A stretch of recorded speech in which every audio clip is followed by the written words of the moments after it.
Aaliyah Joseph almost closed the door that night. The snow was heavy, the street was quiet. Then she saw him collapse on her porch, a stranger in an expensive suit, bleeding, shaking, speaking a language she hadn't heard in years. She didn't bring him inside because she trusted him. She did it because she knew what happens when men like him are left to die. By morning, the truth came out. The man she saved wasn't lost. He wasn't harmless. He was Eun Woo, a Korean Mafia boss running from an ambush that wiped out his entire crew. He expected fear when he said his name, but Aaliyah didn't react. Her hands shook as she poured him tea, not from fear, but from memory, because the tattoo slipping from his collar wasn't new to her. And the real danger in that room wasn't the man who survived the night. It was the woman who recognized him and chose not to say why. Stay with this story because the reason Aaliyah let him live will scare you more than the fact he's a mafia boss. The cold bit through Aaliyah's robe as she dragged him across the threshold. His weight was dead against her, all muscle and expensive fabric soaked through with snow and something darker. Blood, she realized, as it smeared across her hardwood floor. "Stupid," she muttered, kicking the door shut with her heel. "Stupid, stupid woman." But her hands were already moving with practiced efficiency, checking his pulse, tilting his head to keep his airway clear. 20 years as an ER nurse didn't just disappear because you retired early. His eyes fluttered open, dark, unfocused, fever-bright. He said something in Korean, the syllables slurred but urgent. Aaliyah's hands stilled. She hadn't heard that language spoken with that particular accent, Seoul, Upper District, in 15 years, not since she'd left that life behind. "English," she said firmly, resuming her assessment of his injuries. "Can you speak English?" "Ambush," the word came out through chattering teeth. "My men, all dead." Hey everyone, if you're enjoying this story so far, drop a comment letting us know where you're watching from, and don't forget to hit that like button and subscribe to Love and Tension for more stories that'll keep you on the edge of your seat. Aaliyah worked through the night. The bullet had gone clean through his shoulder, lucky considering. She cleaned and dressed the wound with supplies from the medical kit she kept in her bathroom, the one her daughters always teased her about. "Mom, you're not at the hospital anymore," they'd say. But nurses never really stop being nurses. As dawn painted the sky gray, he finally slept peacefully. Aaliyah sat in her armchair across from the couch, a cup of tea growing cold in her hands, and studied him. Mid-30s maybe, handsome in that sharp, dangerous way. His suit was custom-tailored, the kind that cost more than her mortgage payment. His shoes were Italian leather, barely scuffed, despite whatever hell he'd run through to reach her porch. And that tattoo peeking from beneath his collar. Her teacup trembled. She set it down carefully. She'd seen that mark before, the coiled serpent with lotus blossoms. It was the symbol of the Baek Sa faction, one of the most powerful Korean organized crime families. They'd been expanding into international territory when she was part of that world, when she was younger and foolish enough to believe she could play both sides. When he woke, it was sudden, his body tensing, hand reaching for a weapon that wasn't there. "Easy," Aaliyah kept her voice calm, her posture relaxed. "You're safe. You're in my home. I patched up your shoulder." His eyes found hers, and she watched him assess her, taking in her size, her age, the modest living room with its family photos and cross-stitched decorations, deciding she wasn't a threat. "Why?" he asked. "Because you were dying on my porch, and I'm not in the habit of letting people die. Most people would have called the police. I'm not most people." Something flickered in his expression, maybe curiosity. He sat up slowly, testing his injury. "I should go. My presence puts you in danger."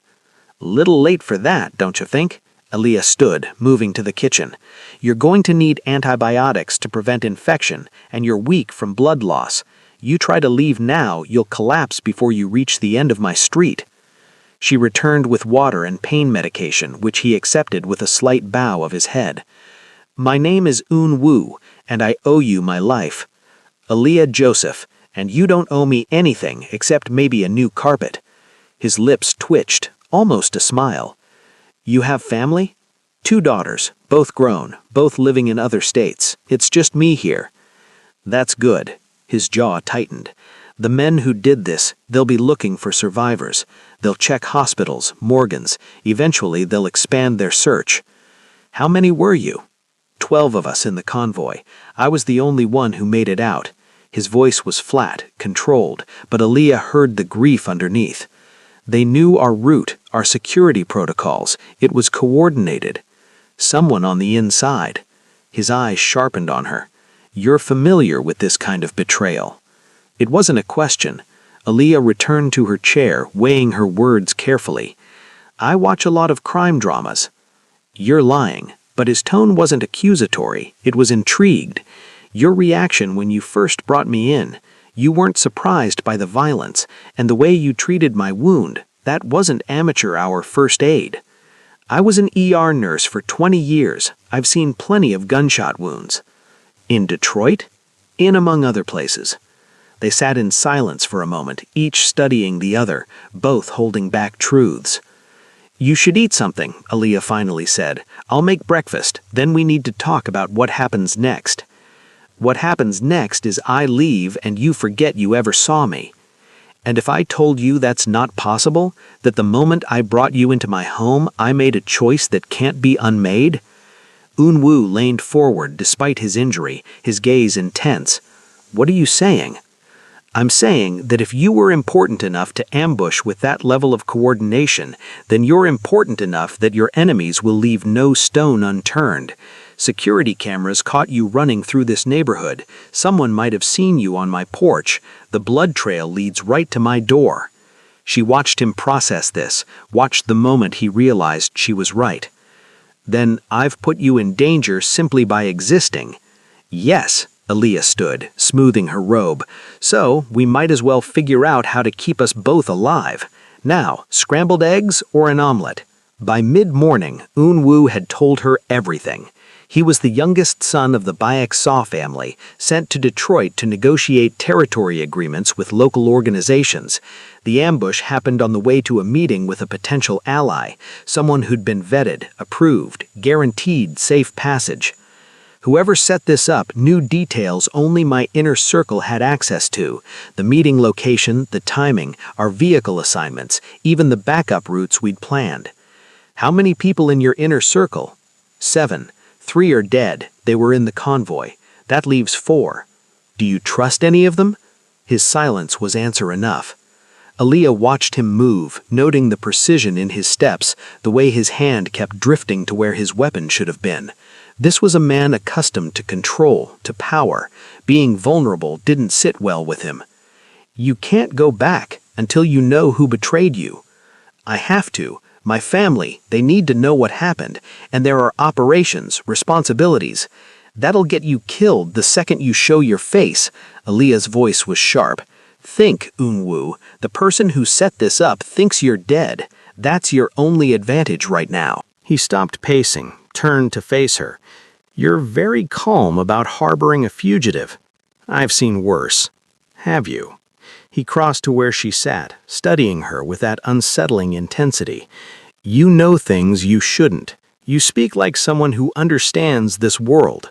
Who are you really, Aaliyah Joseph? I'm exactly who I appear to be, a retired nurse living alone in Detroit. Retired at 50? 48, actually. And yes. Why? Because I needed to disappear before someone connected the dots, she thought. Because I'd played informant for too many sides, and eventually someone was going to figure out the pattern. Health reasons, she said aloud. Eun-woo's eyes narrowed, but before he could press further, his phone buzzed, the one she'd found in his jacket pocket and charged overnight. He checked it, his expression going carefully blank.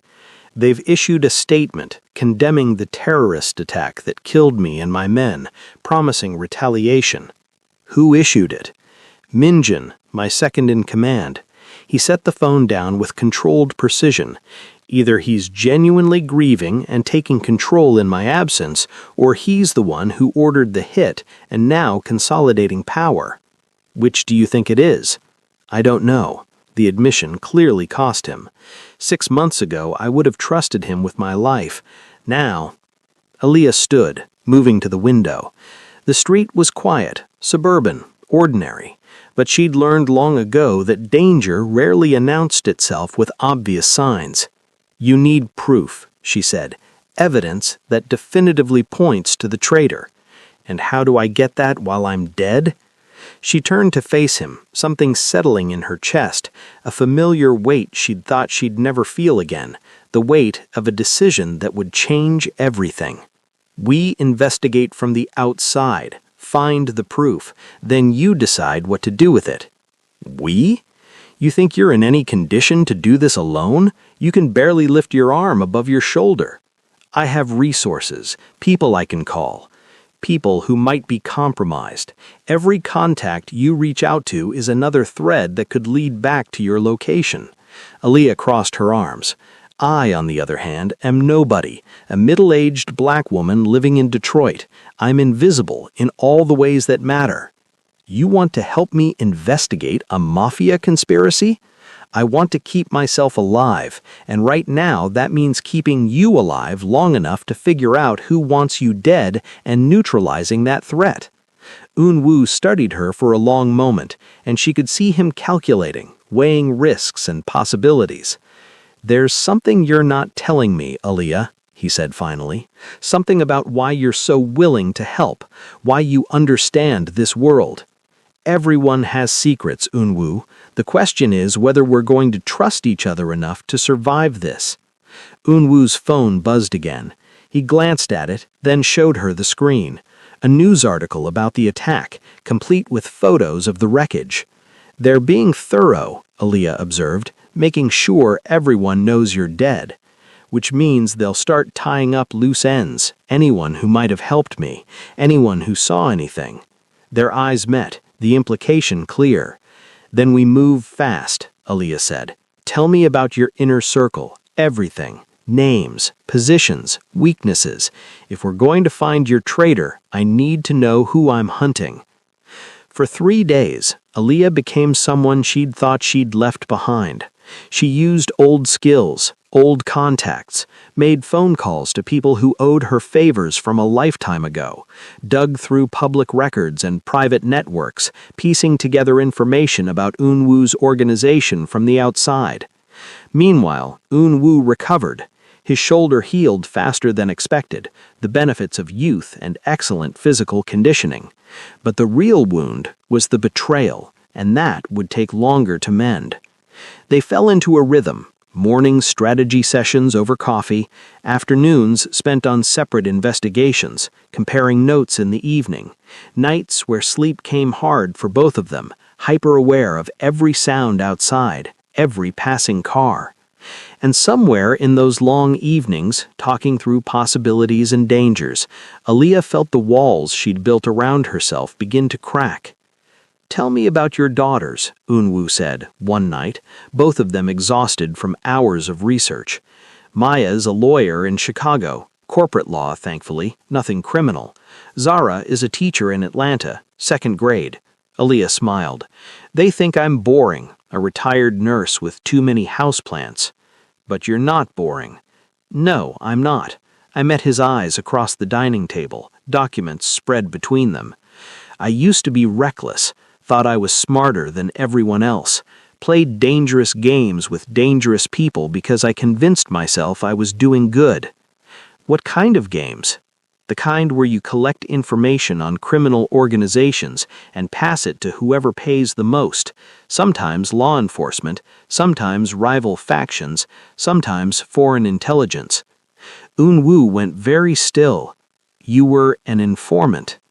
"I was a ghost." The old code name tasted bitter on her tongue. "Someone who moved through the medical world, treating people who couldn't go to hospitals, learning their secrets. I told myself I was making the world safer. Really, I was just an addict for the thrill of knowing things I shouldn't." "Why did you stop?" "Because I got good at it. Too good. Started noticing patterns, entire operations collapsing based on information only I could have provided.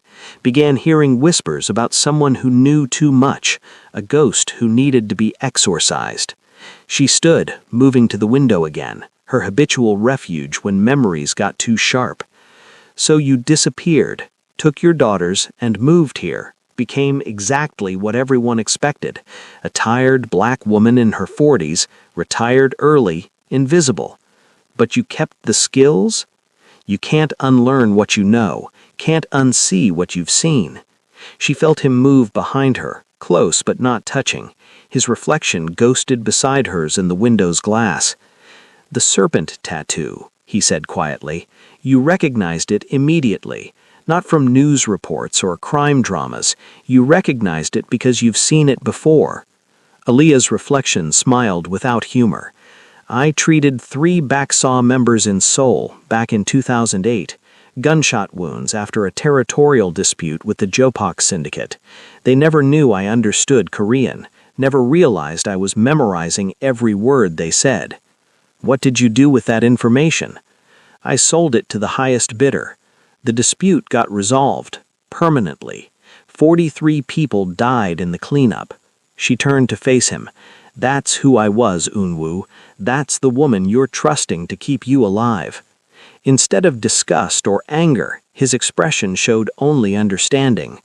"We're all running from bodies we've left behind." "How many for you?" "I stopped counting after the first dozen." He held her gaze steadily. "My family doesn't deal in legitimate business, Aaliyah. We move money, drugs, weapons. We enforce territory through violence. I've ordered deaths and executed traitors and slept just fine afterwards." "Then why do you look haunted?" "Because 12 good men died because I missed something, because someone I trusted looked me in the eye and planned my murder. That's different than the work. That's personal." They stood in the quiet of her living room, 2 people who'd done terrible things for complicated reasons, both trying to survive the consequences. "I found something," Aaliyah said finally, breaking the moment. She returned to the table, pulling up a document on her laptop. "Minjin, your second in command, he made 3 calls to an unknown number the day before the ambush, calls that don't appear in any official logs." Eun-woo leaned over her shoulder, studying the screen. "How did you get this?" "I still have friends in telecommunications. Friends who remember that I once saved their operations from FBI surveillance." She pointed to another entry. "And there's this. A property purchase 6 months ago. Cash sale, hidden behind shell companies. But the address matches a warehouse district that's Jopak territory. Min Jun bought property in enemy territory. Or someone using his name did." Eun-woo pulled up a chair beside her, his earlier fatigue forgotten. For the next 2 hours, they traced connections, followed money trails, built a picture of betrayal that was both simpler and more complex than expected. Min Jun wasn't working alone. He'd been recruited by a Jopak lieutenant, offered territory and autonomy in exchange for eliminating Eun-woo and fracturing the Baeksaw leadership. The ambush was just the first move in a larger play for power. "We need physical evidence," Eun-woo said as midnight approached. "Something that ties him definitively to the Jopak. Otherwise, it's just suspicion." "The warehouse. If he's using it as a meeting point, then we need to get inside and see what's there." Aaliyah looked at him. "You mean I need to get inside?" "Absolutely not. You're supposed to be dead, remember? The moment you show your face, this whole investigation ends. But me?" She gestured to herself. "I'm nobody. A woman looking for a lost cat, a confused driver asking for directions. I can get close without raising alarms. You could also get killed. I've been in worse situations, not with my life depending on the outcome." The words hung between them, heavier than strategy or planning. "Eun-woo."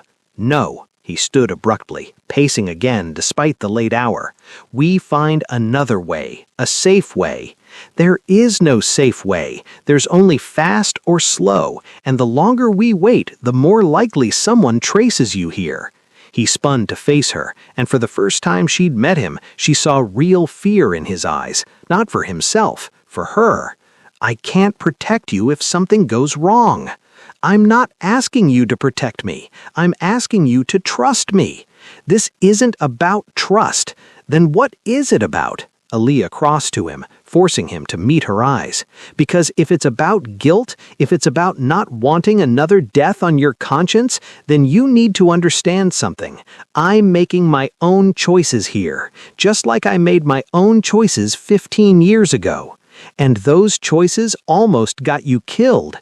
But they didn't. I survived because I was good at reading danger and better at moving through it invisible. She softened her voice. Let me do what I do best. Let me be the ghost again. Eun-woo's jaw worked, emotions warring across his face. Finally, he reached out, his hand cupping her cheek with surprising gentleness. If anything happens to you, then you burn Min-jun's world down. Deal? His thumb traced her cheekbone, and Aaliyah's breath caught at the intimacy of it. When had they gotten here? When had this stopped being about survival and become something else? Deal, he whispered, but we do this smart, full preparation, communication protocols, extraction plans. I wouldn't have it any other way. They stayed like that for a moment longer, the space between them charged with things neither was ready to name. Then Eun-woo stepped back, returning to his professional demeanor like armor sliding into place. Tomorrow we plan, the day after you go in, and if this works, then you get your proof and your revenge, and you get your peace. Aaliyah thought about that as she finally headed to bed. Peace. She'd been chasing it for 15 years, thinking it meant disappearing, becoming small, forgetting who she'd been. But maybe peace wasn't about forgetting. Maybe it was about finally settling old scores so the past stopped haunting you. Either way, she was committed now, for better or worse. If you're still with us, you're amazing. Drop a like on this video and subscribe to Love and Tension if you haven't already. You don't want to miss what happens next. The warehouse was exactly as forgotten as they'd hoped. Aaliyah approached on foot, dressed in forgettable clothes, carrying a shopping bag from a local store. Just another woman cutting through the industrial district on her way home. The earpiece nestled in her ear was nearly invisible, Eun-woo's voice a quiet presence as he monitored from 3 blocks away. Security camera on the northwest corner. Pause at the corner, check your phone. Natural behavior. She did, using the moment to scan the building. 2 stories, brick, windows mostly boarded.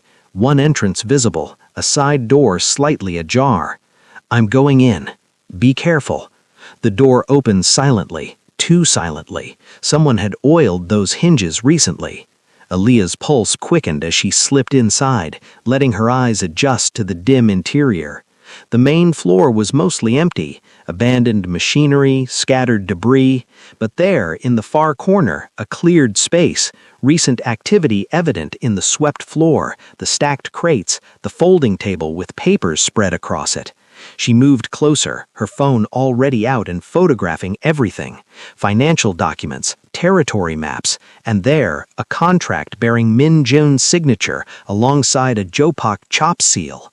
I've got it. I've got physical proof of the alliance. Get out, now. But Aaliyah paused, something catching her eye. Another document, partially hidden beneath the others. She pulled it free, and her blood glowed cold. It was a dossier on her.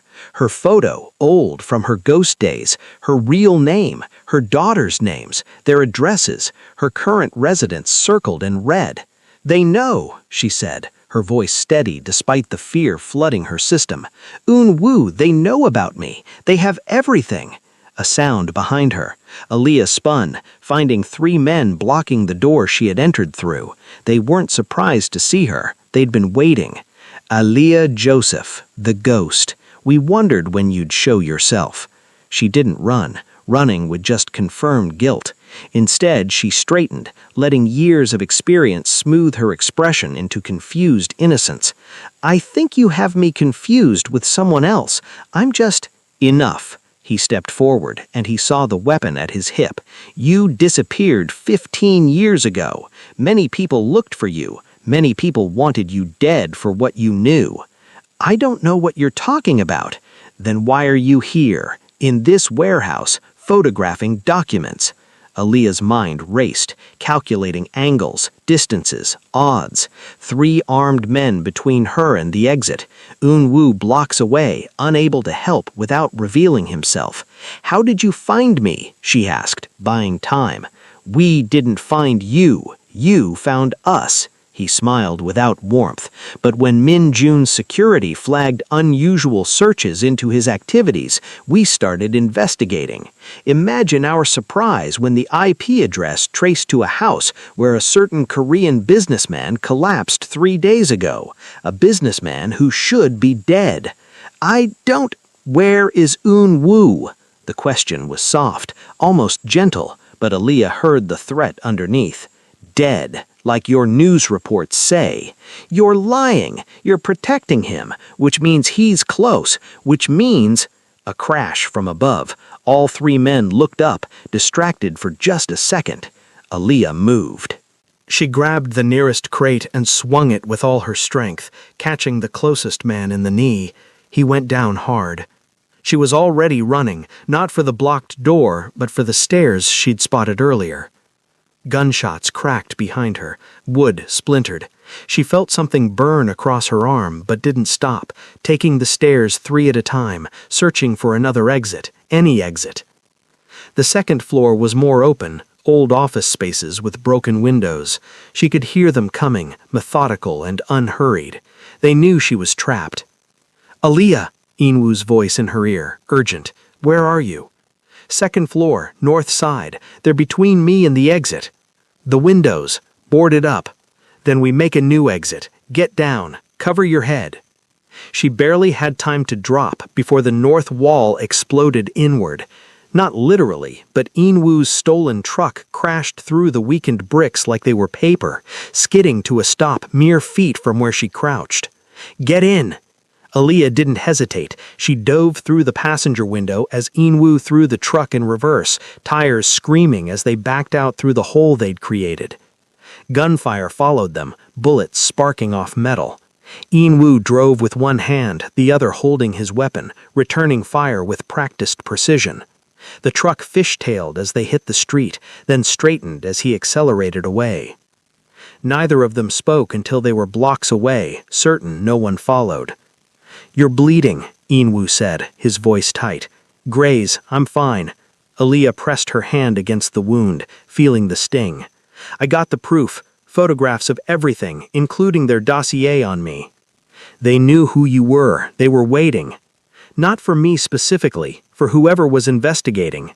She pulled out her phone with shaking hands, checking that the photos had backed up to the cloud.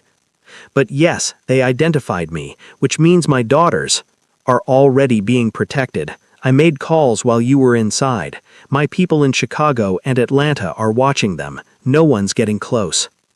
Aaliyah closed her eyes, relief and terror warring in her chest. Your people, the ones who might be compromised.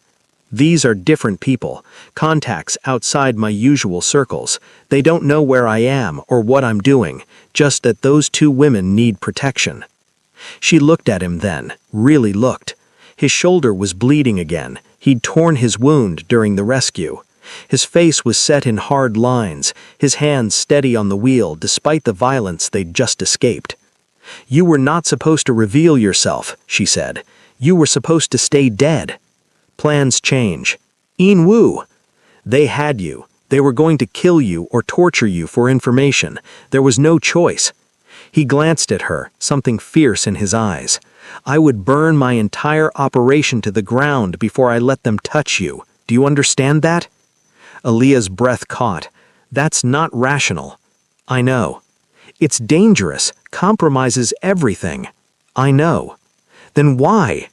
Because somewhere between you dragging me half dead into your house and planning investigations over coffee, I stopped being willing to imagine a world where you don't exist. His voice was rough, honest. So yes, I revealed myself. Yes, I've probably shortened my life expectancy significantly, but you're alive, and that's what matters. They pulled into a parking garage, not her house, somewhere neutral. Wu killed the engine and turned to face her fully. "We need to move," he said. "They'll trace you back to your house if they haven't already. We need somewhere safe while we figure out our next move." "Our next move? You think I'm leaving you to face this alone? They know who you are now, Aaliyah, know what you were. That makes you a target for more than just Minjun and the Jopok." She knew it the moment she saw that dossier. The ghost was exposed. All the people who'd wanted her dead 15 years ago would come looking now that they knew she was alive. "I've ruined your life," Wu said quietly. "If I'd died on your porch like I should have." "Don't." Aaliyah reached across the space between them, her hand finding his. "I made my choice when I opened that door. I'd make it again." "Even knowing it ends like this?" "This isn't the ending. This is the middle. We're not done yet." His fingers tightened around hers, and for a moment they just sat there, two people who'd found each other in the worst possible circumstances and somehow become essential to each other's survival. "I have a safe house," he said finally, "outside the city, secure, stocked. We can regroup there, send the evidence to people I trust, and wait for the fallout." "And then?" "Then Minjun dies, and anyone who helped him, and the Jopok learn that betraying my family has consequences." There was no emotion in his voice when he said it, just cold fact. This is who he is, a man who dealt in violence and revenge. She'd known that from the beginning. But there was something else too, something in the way he crashed through a wall to save her, in the way he looked at her now like she was worth more than territory or power or pride. "Okay," Aaliyah said, "let's go to your safe house, figure out our next move. But Wu, when this is over, when Minjun is dealt with and the threat is neutralized, we need to talk about what happens next." "After?" "After the revenge, after the danger, what comes next for us?" His thumb traced circles on the back of her hand, a gesture so gentle it seemed at odds with everything else about him. "What do you want to come next?" "I don't know yet, but I know I'm tired of running, tired of hiding who I was. Maybe it's time to stop being invisible." "That's dangerous." "Everything about this is dangerous, but at least this way I get to choose my dangers instead of them choosing me." Wu lifted her hand to his lips, pressing a kiss to her knuckles that sent warmth flooding through her. "Then let's survive this first, deal with the immediate threats, and when the dust settles—" He met her eyes. "We figure out what two people with blood on their hands and ghosts in their pasts do next. Deal." They drove to the safe house in comfortable silence, hands still linked across the center console, both of them bleeding and exhausted, but somehow more certain than they'd been in years. The safe house was exactly what Aaliyah expected, isolated, fortified, stocked with enough supplies to withstand a siege. Wu's world leaked into every detail, from the weapon cache in the basement to the surveillance system that would alert them to any approach.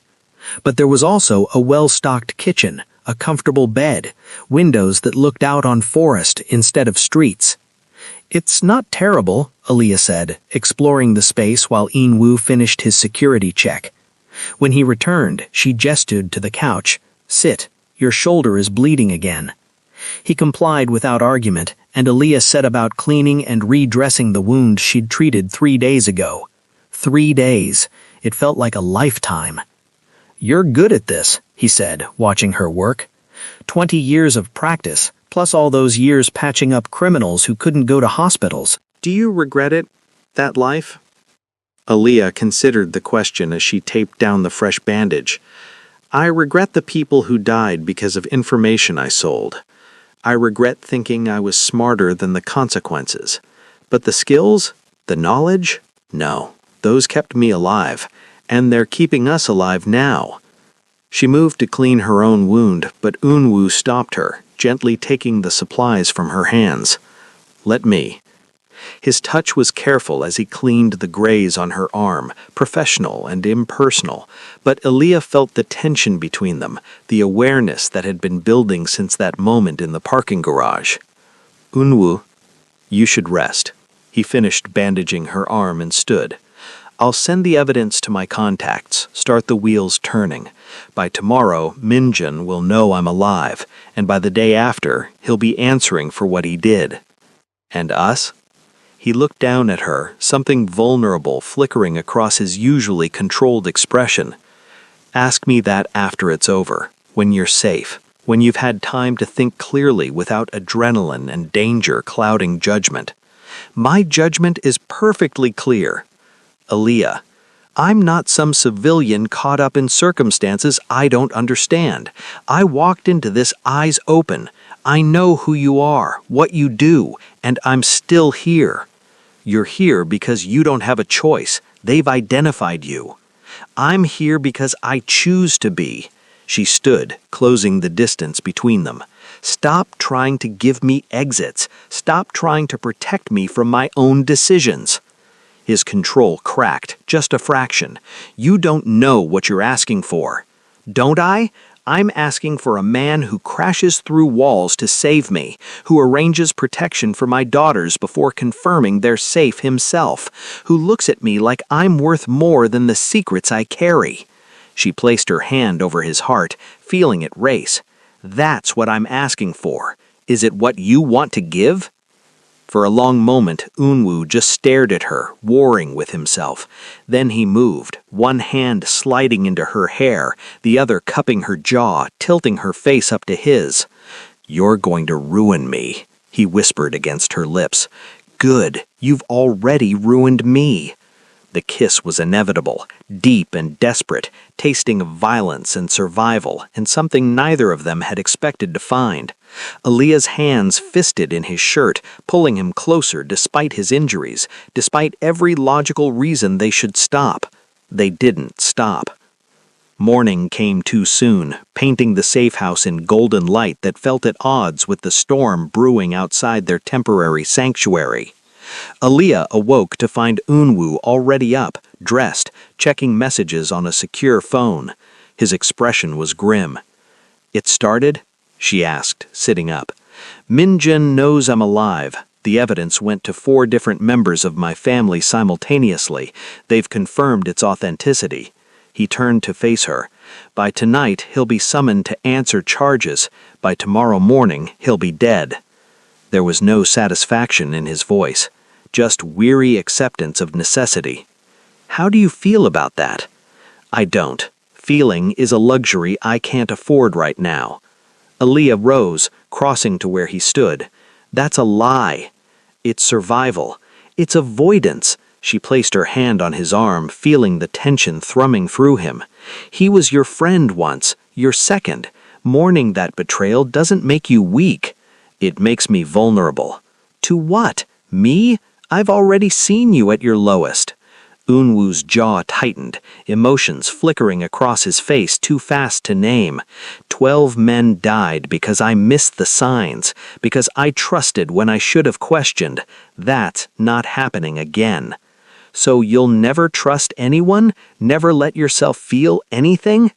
I'll survive. That's what matters. That's not living. That's just existing. He pulled away from her touch, putting physical distance between them.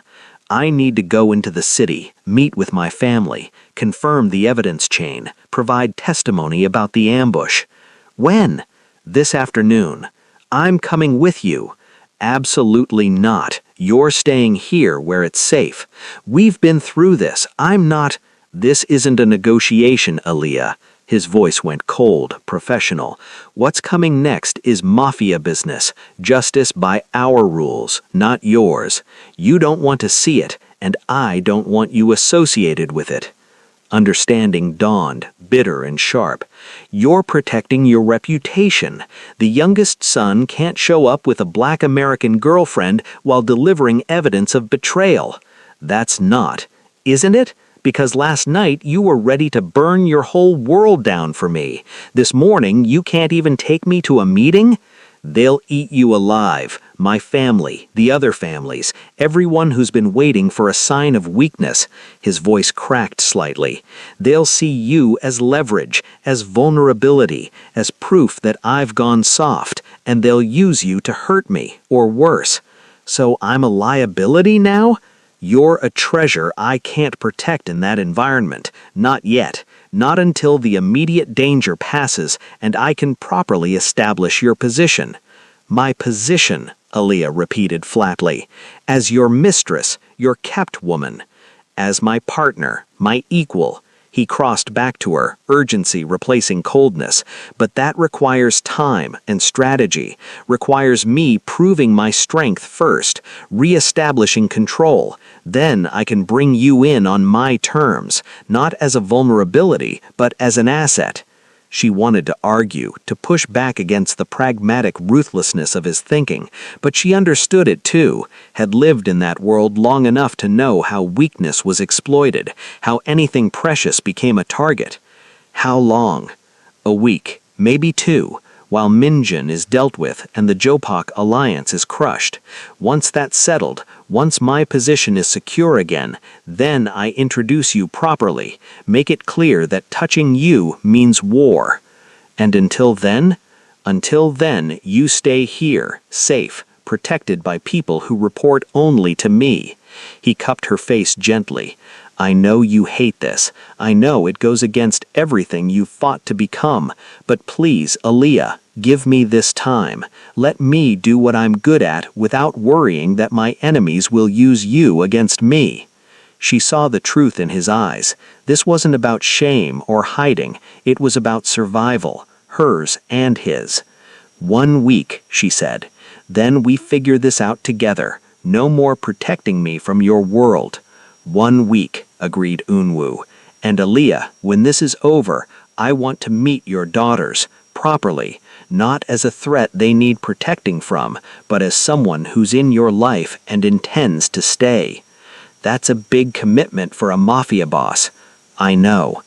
They kissed then, slower than the night before, but no less intense, a promise of things to come, of a future they'd build once the present stopped trying to kill them. Unwoo left an hour later, armed and dressed in a suit that transformed him from the wounded man she'd sheltered into someone powerful and dangerous. She watched from the window as his car disappeared down the long driveway, feeling the weight of being left behind. But she wasn't helpless, wasn't just waiting. Aaliyah pulled out her own phone, the one she'd kept secret even from Unwoo, started making calls to contacts she hadn't spoken to in 15 years, because if her identity as the ghost was exposed, then there were other people who needed warning, other loose ends that required tying up. And because, despite Unwoo's protection, despite his promises, she'd learned long ago that the only person you could truly rely on was yourself. The week that followed tested them both. Unwoo returned each night with fresh blood on his conscience, even if his hands stayed clean. He didn't share details, but Aaliyah could read the weight of it in his eyes, the way he held himself. Min Jun died on day 3, publicly executed as an example. The Jopak alliance crumbled on day 5, 3 of their lieutenants dead in coordinated strikes. By day 7, Unwoo's position in his family was not just restored, but elevated. He'd uncovered a conspiracy, survived an assassination, and systematically dismantled the threat. He was untouchable now, legendary, and on day 8, he brought Aaliyah to meet his family. The restaurant was upscale, private, the kind of place where the staff knew not to see or hear anything important. Aaliyah wore a dress she'd had delivered, elegant, expensive, making a statement without trying too hard. She felt every eye on her as Unwoo led her to a private room where 3 men and 2 women waited. His family, his inner circle. This is Aaliyah Joseph, Unwoo said, his hand firm on her lower back. The woman who saved my life, and my partner going forward. Silence. Assessment. Then the oldest man, Unwoo's uncle, stood and bowed slightly. We owe you a great debt, Miss Joseph. My nephew is precious to this family. I didn't do it for a debt. Aaliyah met his eyes steadily. I did it because it was right, and because he's become important to me. Clearly, the woman to his left, Unwoo's aunt, smiled, sharp and assessing.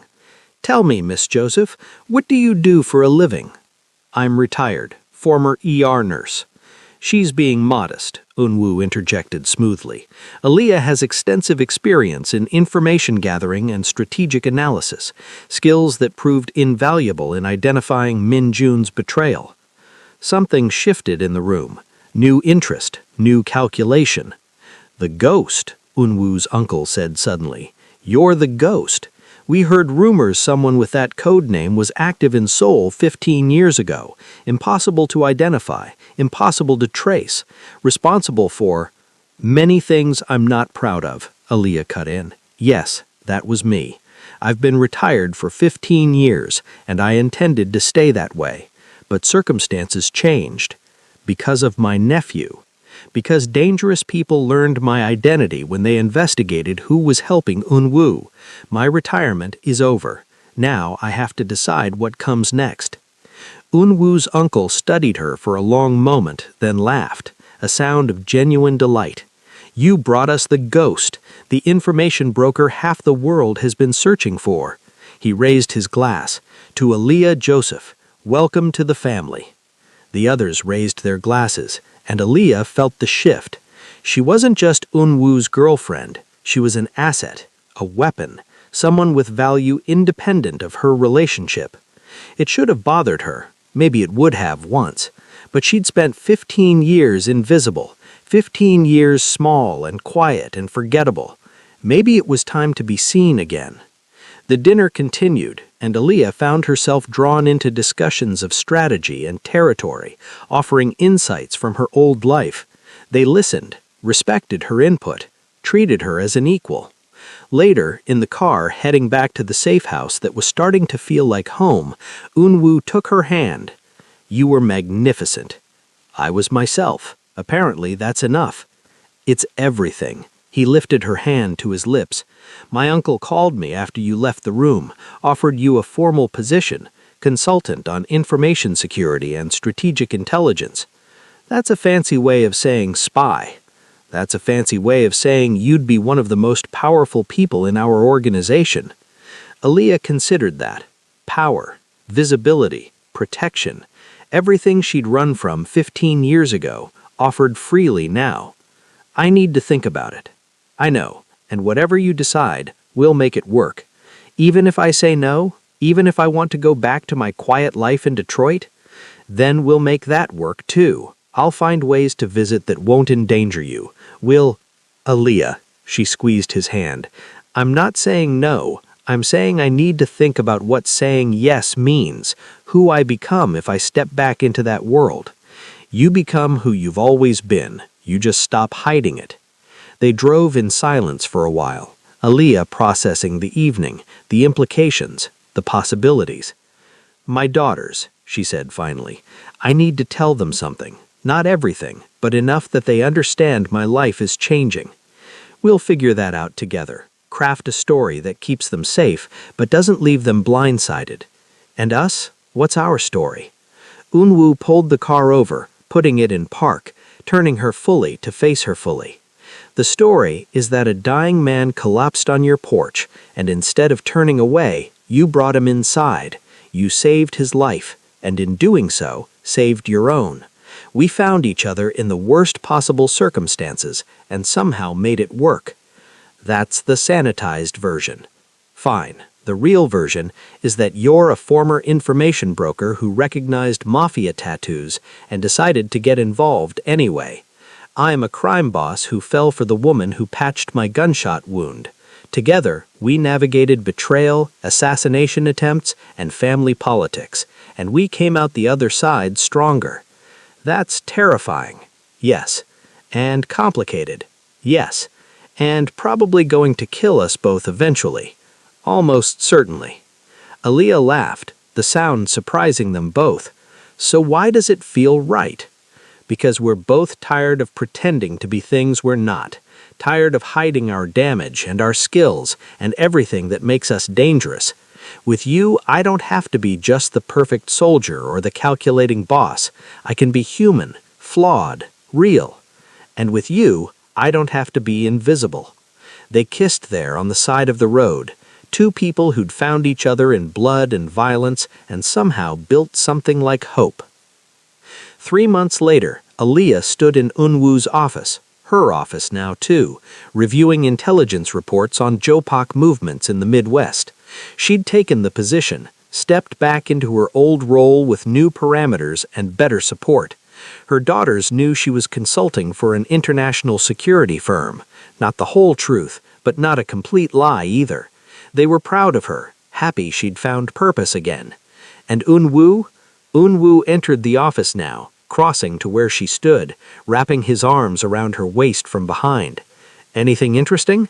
The usual territorial posturing, nothing that requires immediate action.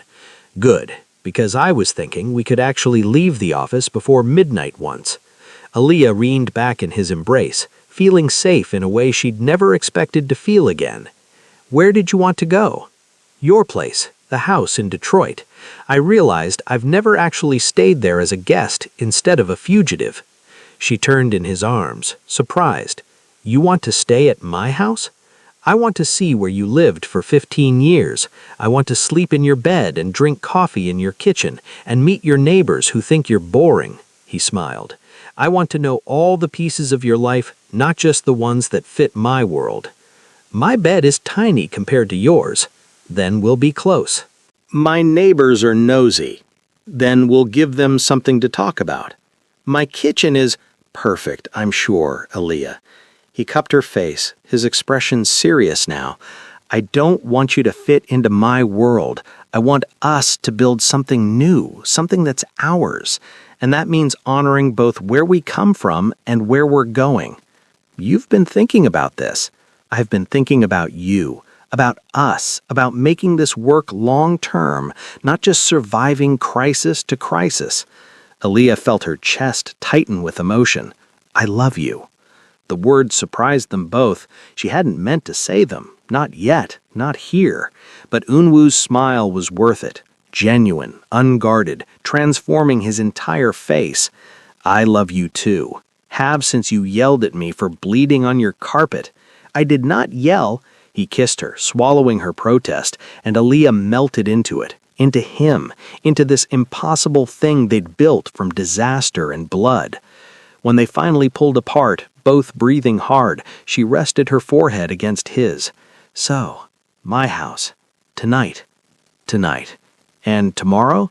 Tomorrow we deal with the intelligence reports. Tomorrow we navigate the politics and dangers. Tomorrow we're who we have to be. He pulled back just enough to meet her eyes. But tonight we're just Elish and Unwoo, two people who found each other and decided that was worth fighting for. I like that plan. They gathered their things and headed out, hand in hand, two dangerous people who'd somehow found peace in each other's chaos. As they drove toward her house in Detroit, toward normalcy and boring neighbors and a tiny bed, Aaliyah reflected on the journey that had brought them here. The night she'd opened her door to a dying stranger, the choice to help instead of hide, the slow revelation of who they each really were beneath their protective layers. She'd thought retirement meant disappearing, becoming invisible, but maybe it had just been practice for this, learning to hide so she'd know how to emerge when it mattered, building a quiet life so she'd have something worth protecting when danger came calling. And danger had come, in the form of a wounded man in expensive clothes and a tattoo she recognized from another lifetime. But so had love, and partnership, and purpose. She glanced at Unwoo, his profile strong in the passing streetlights, his hand warm around hers. "What are you thinking?" he asked, catching her stare. "That I'm glad I opened that door, that I didn't close it and walk away, even knowing everything that came after?" Especially knowing everything that came after. She squeezed his hand, because this, us, is worth every danger, every complication, every difficult choice. Yes, he agreed softly, it really is. They drove on through the night, toward home, toward a future they'd build together despite the odds. And somewhere in the back seat, under files and weapons and all the tools of their dangerous trade, a small velvet box waited. Unwoo wasn't sure when he'd give it to her. Maybe tonight, maybe next month, maybe when they'd gone long enough without someone trying to kill them, since proposal seemed less insane. But he knew he would give it to her, because Aaliyah Joseph, the ghost, the nurse, the woman who'd saved his life and stolen his heart, was worth every risk. And in this world of violence and betrayal, finding someone worth the risk was the rarest treasure of all. The end.